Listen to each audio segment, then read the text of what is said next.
Coming up on KCCI 8 News Close Up, it's been more than 2 weeks since the arrest of Des Moines' former superintendent, and the fallout continues to unfold. Since Mr. Roberts' arrest, more and more issues have come out regarding his integrity. This morning, we sit down with the district's interim superintendent, how Des Moines schools move forward and begin to restore confidence with families and staff. Clearly, the systems that we have in place have not been the best, and that's what we need to change. Plus, the governor issues an executive order changing the hiring process, the new requirements for checking work eligibility and citizenship. Ultimately, the responsibility is on the employer to ensure that the people they're hiring are eligible to work. And mourning the loss of State Senator Claire Celsi, how colleagues and friends are paying tribute to her life and service. This is Iowa's news leader. This is KCCI 8 News Close Up.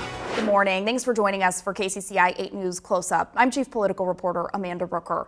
Well, it's been a turbulent few weeks for Des Moines Public Schools following the arrest of former Superintendent Ian Roberts. He's currently in the Polk County Jail facing federal gun charges. As staff and students continue to process each new development, the district is focused on moving forward.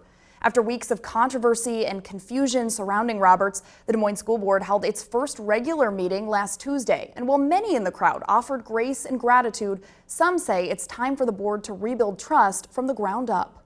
With Des Moines Public Schools in the spotlight, some spent Tuesday's school board meeting We thank you for continuing to do the work. thanking board members for their work, I really do mean this sincerely. Thank you for being on the school board. while others Since Mr. Roberts' arrest, more and more issues have come out regarding his integrity. placed blame on the board for allowing Ian Roberts to lead the state's largest district. That's kind of a failure on the end of the board. I think it would be appropriate this time for the board to resign. Federal immigration authorities say Roberts did not have legal work authorization when he was hired as superintendent. The board says he provided a driver's license and social security card stating he was a citizen. In the weeks following Roberts' arrest, new details have emerged, discrepancies on his resume and past charges. The district is suing the search firm it used to find and hire Roberts, but some are demanding more transparency. I would call on the board to hire a third-party investigator to examine what the board knew about all of these misdeeds. Board members couldn't directly address those comments during the meeting, but in their work session after, It's been a long 10 days. some spoke up. Everyone has to do a little self-reflection, and I know my behavior will be different as a result of this. Clearly, the systems that we have in place have not been the best, and that's what we need to change. Board members addressing some concerns, saying the path forward starts with keeping students top of mind. We have students that depend on how we change, and I accept that we can do things a lot better. And there's a lot on the line for Des Moines Public Schools. We're just weeks away from a crucial bond referendum vote for the district's Reimagining Education Plan. It's a $265 million bond that could reshape Des Moines schools over the next 5 years. If voters say yes, the average household would pay about $200 more a year. The money would help update aging buildings, expand preschool access, and grow career and technical training programs, along with a lot more. It comes as the district's lost more than 2,000 students in the last 7 years and is on track to lose more. Leaders say this investment could help keep families in the district with more modern facilities and stronger opportunities for students. We've been kicking the can down the road and kicking the can down the road. Folks, we can't kick it anymore. Okay? Our community is in trouble if Des Moines Public Schools does not thrive. The bond needs 60% of the vote to pass. Well, right now, Matt Smith is currently leading the Des Moines Public School District. He'll serve as interim superintendent through the 2026-2027 school year. Smith has been filling in since Roberts' detainment. He also served as interim superintendent back in 2022. He's worked in the district for more than a decade, serving as North High School's principal in 2010 before moving to administrative roles with the district. And he's here with us this morning. Matt Smith, thank you so much for being here. Oh, it's my pleasure. Thanks for having me. Well, it's been a crazy few weeks for the district. I'm wondering for you, I mean, you've been learning and reacting to each development, many of them at the same time that the rest of us have. You know, what's that been like for you, finding out these new details and new developments while also, focusing on restoring trust within the community? Yeah, like everybody, it's you take a moment to sort of process kind of the information that kind of comes in, and I rely heavily, on my faith and my friends and my family, and so I reach out to a lot of folks and sort of process out loud with them. But then I will tell you that quickly we turn to our focus on students, right? And so my spirit is always about how do we actually serve children better today than we did yesterday. And so recognizing the leadership that we have in all of our buildings and that at central office, our district and our students are in really good hands. We've got lots of incredible leaders and incredible staff members that are creating those moments of magic every single day with students. And so there's so many good things going on. We need to continue to highlight those good things and continue to build upon areas where we need to actually address some developments, right? And so that's what that Reimagine Bond is all about. It's about creating spaces for students that really cultivates the environment where they can grow to be the people that they were created to be, right? And so many of them show up at our doorstep with challenges that they need to overcome, and these spaces are where they can actually be who they want to be and who they desire to be, and it gives them a pathway after high school to either become immediately employed or to enroll in a 2 or 4 year college or to enroll in a military of their choice. And so we want to create those very distinctive pathways for students and give them that hope and that joy of learning back again. We've talked so much, for months, honestly, about this Reimagining Education Plan. It's wide, there are a lot of details to it, but I also want our viewers to hear, what's on the line if this doesn't pass. You've mentioned the potential for staffing cuts, for building closures. Tangibly, what happens if this doesn't pass? Yeah, I mean, there's a lot at risk here if it doesn't pass. So we will need to cut staff. That's gonna, 83% of our budget is staffing. And so we will need to cut staff, and that number could grow every year if this doesn't pass. We will need to actually take more buildings offline in our district.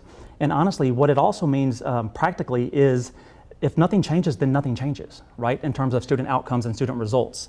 This plan is not just about the physical plant infrastructure. It's about what happens inside those spaces, the programming that offers students something beyond hope, right? It allows them to see themselves in our culture and in our city and in our nation with clear pathways to a workforce that they have experiences with, that they've got industry recognized credentials, that they've got experiences in advanced placement coursework.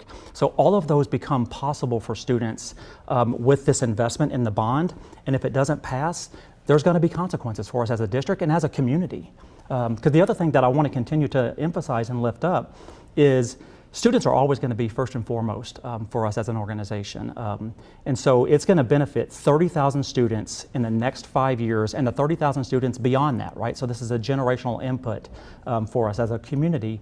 But it also is a value add for homeowners, right? Investments like this tend to actually improve and increase property values.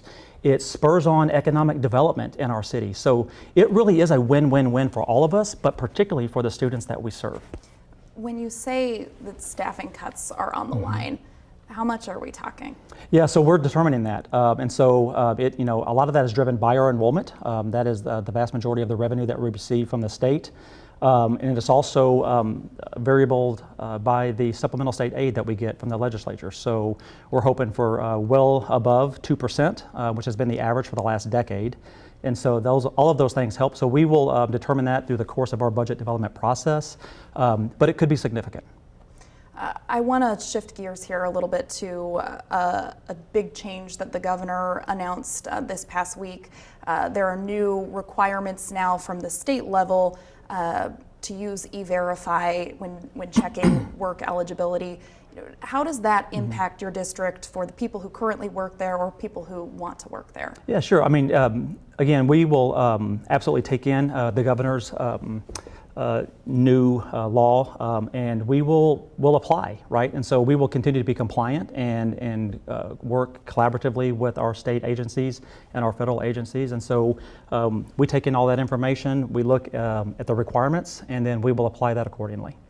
Are there any audits currently going on of other employees within the district, their credentials, their immigration status? Yeah, I mean, we work with our attorneys to make sure that we are, again, in compliance with both federal and state audits that are currently being discussed. And so, you know, right now we're making sure that any sort of communication that we've got, that we are timely with our response, and that we are accessible for any sort of conversations or you know, meetings that we need to have. I just ask because I think there are people who are wondering, you know, they thought this never could have happened. How did this happen with Ian Roberts? How can we be sure that, hey, this doesn't happen again, but it hasn't happened, you know, with someone else who may be less high profile? Sure, yeah, well, and you know, a lot of that because we are pursuing litigation, and so a lot of that is sort of protected at this point in time. But I can tell you that we continue to reflect on our practices and our processes every day. That's, of course, kind of hypersensitive at this point in time. But as an organization that is built around teaching and learning, continuous improvement is a part of what we do, right? And so it's important that we always step back and say, all right, how can we have improved this practice or this process, regardless of what the topic is, and then we come back again the next day and do better than we did the day before. Yeah, and part of that is forward-looking, right? With you know, you serving as interim superintendent, I think the district has struggled when it comes to continuity of leadership. Sure. You know, the last 3 superintendents have left under difficult circumstances. You're kind of the helm of the ship, you know, helping people navigate through the uncertainty. But what does the district need to do differently to ensure that there can be continuity of leadership in the future? You know, I think there's, probably a million things that we need to do, right? But I think the continuity that matters the most is what's happening in our schools, right? So the continuity of continuing to put amazing educators and leaders and associates and drivers and food nutrition workers and all of our staff that come to work every day, day in, day out, and give 150% to love, cherish, and academically challenge our students. That's the continuity that matters most right now. You know, there's an opportunity here for us as an organization to sort of reflect on where we've been and draft a new vision of where we need to be in the future. I'm super just humbled and honored to continue to serve in the district.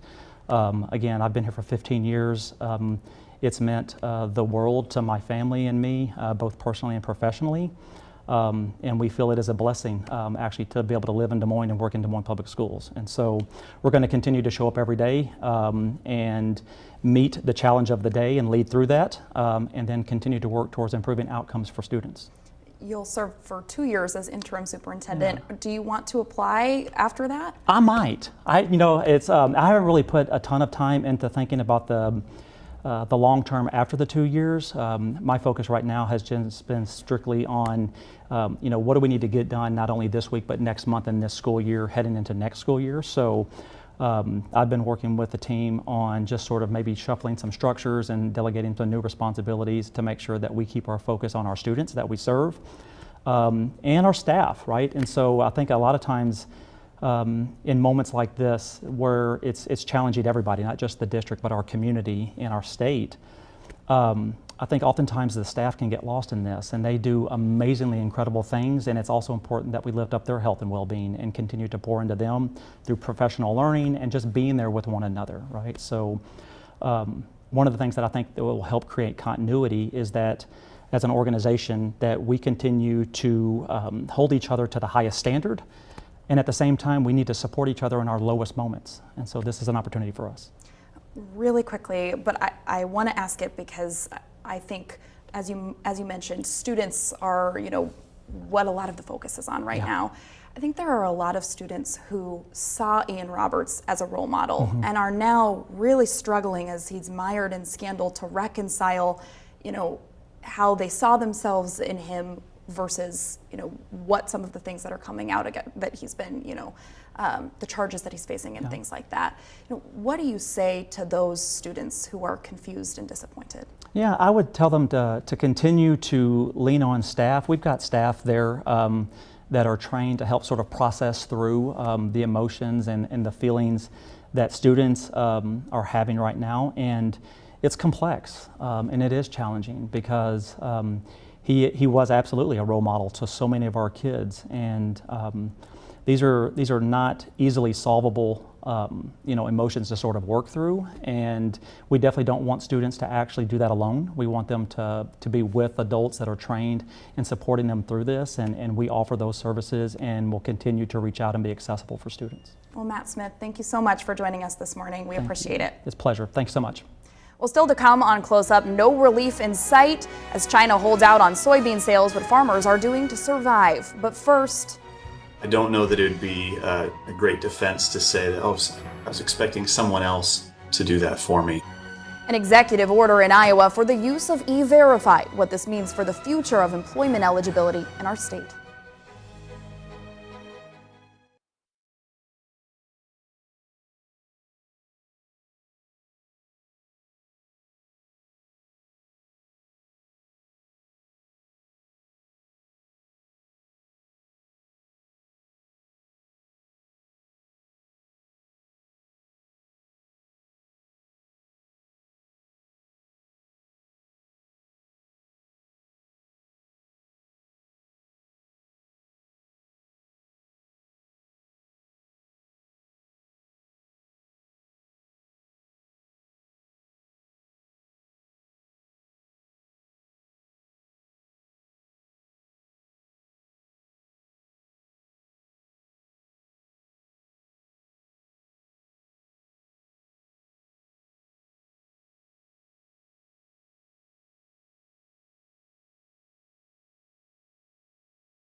Last Thursday, Governor Kim Reynolds signed an executive order tightening how state agencies verify employment eligibility, a move she says she made, quote, in light of recent events with the former superintendent of Des Moines Public Schools. KCCI's Bo Bowman shows us how the new requirements will work. Following the Ian Roberts arrest in Des Moines, Governor Kim Reynolds is now requiring all state agencies to use E-Verify when hiring new employees. E-Verify allows any enrolled employer to check employment eligibility with the Department of Homeland Security. A question that now remains in reference to schools is who will be in charge of running the verifications, the state licensure board or the districts themselves. I don't know that it would be a great defense to say that, oh, I was expecting someone else to do that for me. William Hale is an employment attorney at Gooseman Law in Sioux City. He says districts should err on the side of caution. Even if the Iowa Board of Educational Examiners runs E-Verify, Hale recommends the districts do it too. Currently, about 45 districts in the state are enrolled. It would be prudent for sure at the actual hiring level, the school itself, that they take the precautions and go through the process to ensure that the people they're hiring are eligible to work. Hale says E-Verify does work well, but it does have its own issues. There's still a chance that people could submit false documents, or even, if they're stealing someone else's identity, for example, and submit those documents where the documents may be valid, it just might not be connected with that person. So there are still things that slip through the process. The executive order also implements the Systematic Alien Verification for Entitlements program, otherwise known as SAVE. The SAVE program is different and only available to government agencies as opposed to all employers. Iowa Workforce Development is one of the state agencies who already uses it to check immigration status for those seeking benefits and licenses. Bo Bowman, KCCI 8 News, Iowa's news leader. Still to come on Close Up, Iowa farmers are feeling the fallout from the trade war with China, why some are spending big just to stay in business. And honoring the life and service of State Senator Claire Celsi as people who knew her reflect on her legacy.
Welcome back to Close Up. Many in central Iowa are mourning the loss of State Senator Claire Celsi. She died last week at age 59 from an undisclosed health condition. As a Democratic state senator from West Des Moines, she was often here on our show. She never shied away from sharing what she thought. She was a straight shooter and a fierce fighter for what she believed in. KCCI's Marcus McIntosh shows us how colleagues and friends are remembering Celsi's life and service. Just heartbreaking. For Carol Palmer, the words come easy when describing her first thoughts when learning State Senator Claire Celsi passed away Monday. Palmer says her family and Celsi's families were close when they were young. One of the Palmer girls would babysit the Celsi children. She remembers Claire Celsi as a child. Vivacious, very strong-willed, as a good thing. Wonderful person and kind child. Deserved to be respected. Characteristics Palmer says Celsi carried throughout her life and into the State House. I just loved listening to her speeches on the House floor or whether she was being interviewed by someone. And she was one smart cookie, and she just shared her intelligence with everybody, and she always tried to help everyone. Celsi is well respected in the halls of the state legislature, known as a fearless advocate and truth teller for women, the elderly, and public education. Public schools is that we don't fund them properly. A known fighter. Characteristics Republican State Representative Eddie Andrews will never forget. You never had to worry about where she stood. She was always in the discussion. She was always in the fight, challenging people, advocating for her constituents. Always a cheerleader. Iowa State Senator Janet Peterson says losing Claire Celsi is crushing. And she says when the hurt goes away, memories of what Celsi stood for will replace the sting of her death. She was loved for speaking her heart. And, even if you didn't agree with Claire, you had to love her for standing up there and just saying it like it is. And, not everybody can do that. Marcus McIntosh, KCCI 8 News, Iowa's news leader. Such a loss. Well, a special election is scheduled for December 30th to fill Celsey's seat. The election will be held in State Senate District 16. That includes parts of Clive, Windsor Heights, and West Des Moines. We'll be right back.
For Iowa farmers, the trade war with China isn't just politics, it's personal.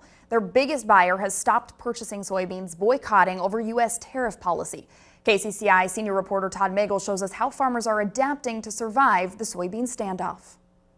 We're in northern Dallas County in the city of Boughton, where farmers are keeping a close eye on the soybean crisis and trying to minimize some of the damage.